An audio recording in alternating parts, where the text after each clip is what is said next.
Hey everybody, El Burro here. Usually don't work on cars on Sunday, but I'm working on a car today. Usually we'll take a Sunday off and just chill out at home, but I feel like I'm working on a car. Did some more research this weekend on a transmission and figured out that not only could the transmission be gone, but if it isn't, the other problem could definitely be the rear differential. For the 76 and 77 years of the Skyhawks and other H bodies, they were with either a 6.5 inch rear or a 7.5 inch rear, and the 6.5 inch was weak and was prone to failure. So today that will be my mission, is to identify the rear end, and if it is a 6.5, I'll probably be taking that apart, opening up the back cover on the rear differential, and then from there, if it's not the problem, perfect. No problem. Get a new gasket, bolt it back together, leave it as it is. And then I'm gonna be doing some interior work. All that inside there needs to come out. So I'm gonna be taking out the front seats, the rear seats, which are almost in mint condition back there. I'm just gonna be tearing out all the unnecessary stuff that's in there, some of the wiring, carpeting and insulation, sound deadening stuff. That's all coming out today. See how far I can get. And you probably noticed that El Bro got a nice little haircut. It's not 90 degrees in here, but it's a lot cooler. I can always feel the difference between here and last week when I had all the hair. Just sweating buckets last week. So, let's get started. Catch you back. Alright, back again. Underneath the back of the Skyhawk, there you can see the rear axle. That is the rear differential cover plate you're looking at. And yes, it is a little wet on the bottom, so we probably have a leak past the gasket. Plus I was also trying to clean up the back side. So let's turn this around. So we have all these numbers here on the back end. What I can make out is GMN 344134, and there's some other digits underneath that which I cannot make out at all. I'm not sure how well you can see it on your camera because space down here is tight. A little bit of a cleanup here. I sprayed it with WD-40 and wiped it down with the shop towels. Hopefully it's a little bit easier to see, but it's really hard to see from down here, especially with the mechanics creeper down I'm on, so space here is at a premium. And of course, looking around, looking at all this, we've got brake line that tees off at the cover here and is bolted into it, and then goes from one side of the axle to the other. Sorry, I'm all shaky here, so I'm trying hard to hold myself here. Ugh. But that is the conundrum I am under right now. So trying to figure out what this is. I'm trying to look online to figure out what those numbers are. I know it is a GM because it says on there, but whether it's a 6.5 or a 7.5 inch, I have no idea. And it's still warm down here. So, while I try to figure out what the problem is with that, is if there actually is a problem with the rear differential, I'm going to start working on the interior. I'll see you in a little bit.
real quick, while we're doing this time lapsing, I wanted to show you one thing before I pulled out the seats out.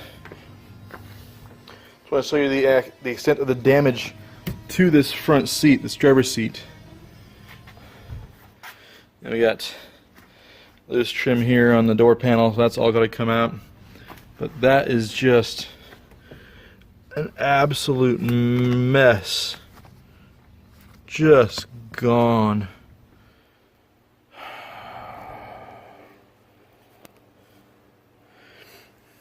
That's too bad because this was the original seat.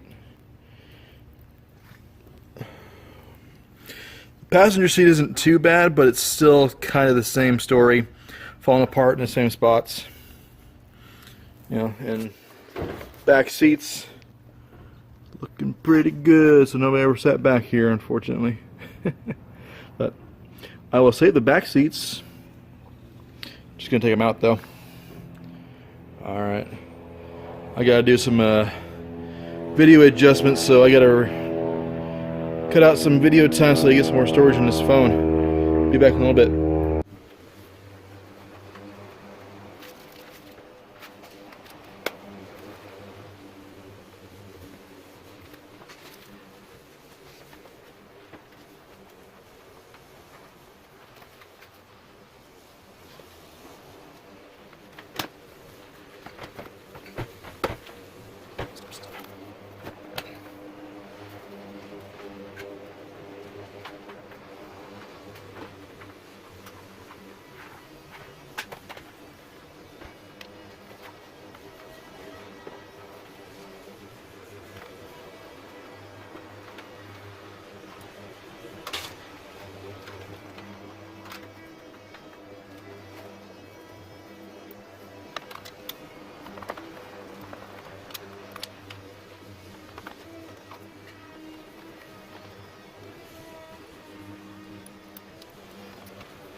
Okay,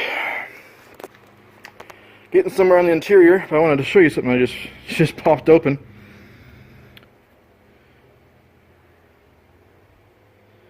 All that debris just came out from the top trim right here. Adding all that unnecessary weight to the car. See you in a bit.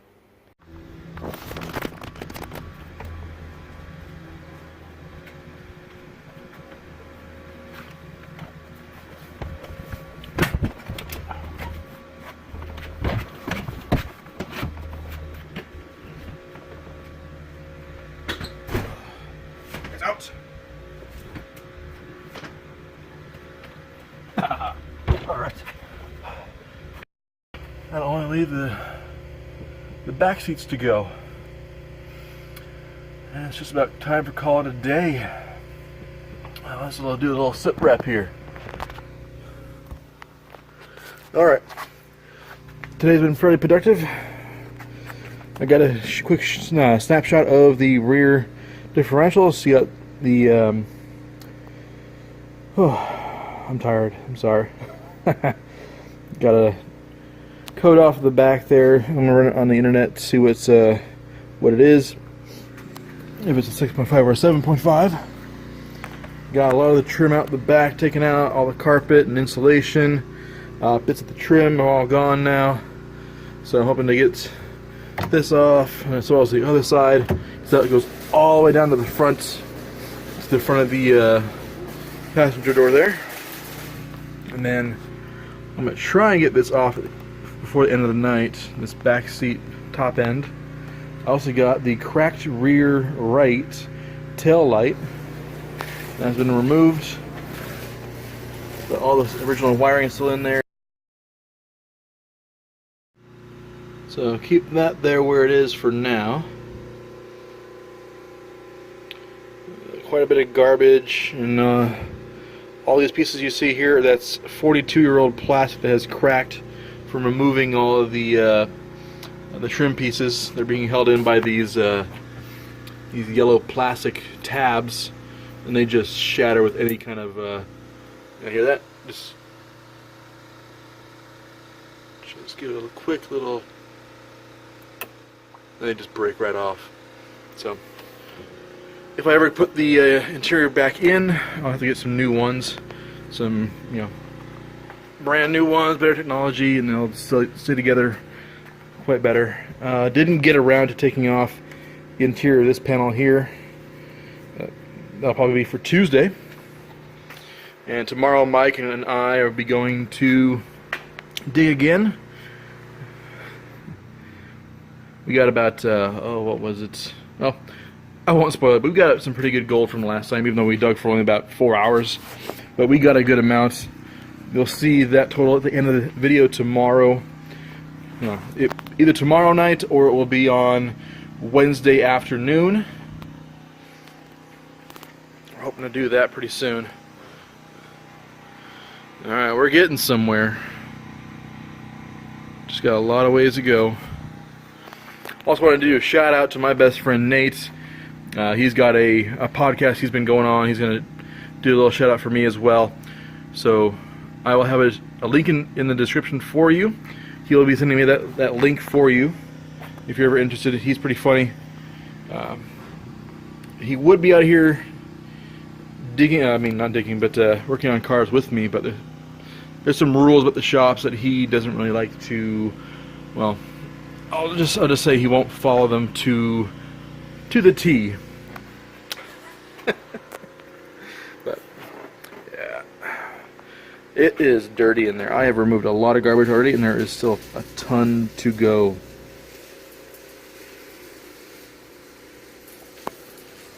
So I think that will do that for tonight. Go check out Nate's podcast. I will have the description in the link. A link in the description. More wires. More wires. Gotta go.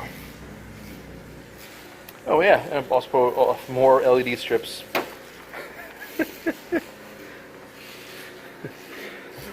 We'll see you next time.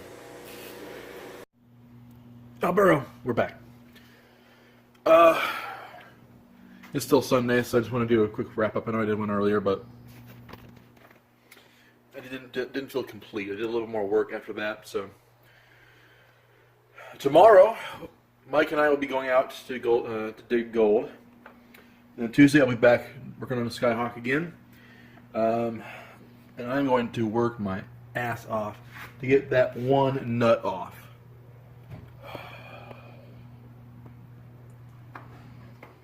So, that one nut's just giving me all the problems. But once I get that out, I'm able to get the rest of the trim off from the side of the car there. Take off the rest of the carpets, just completely strip the entire interior out. And then I'll get to work on the wire nest underneath the dashboard there. I kind of want to keep that stereo system in there, but I think that if I do take it out, I'll probably enjoy the car more than just listening to music all the time. I want to hear the car, I want to feel the car. That's why I've bought a manual. That's where I want to go with it, so keep that in there for now. It is a, what is that, Clarion? Clarion stereo, I don't know what it is, so got a CD player in it. Keep that for now. I mean, all the other wiring for the underglow, that's got to come out. Got a little bit more off of the front quarter panel there, in front of the driver's side. And then tomorrow, get that gold. We're gonna get that gold. All right. See you next time.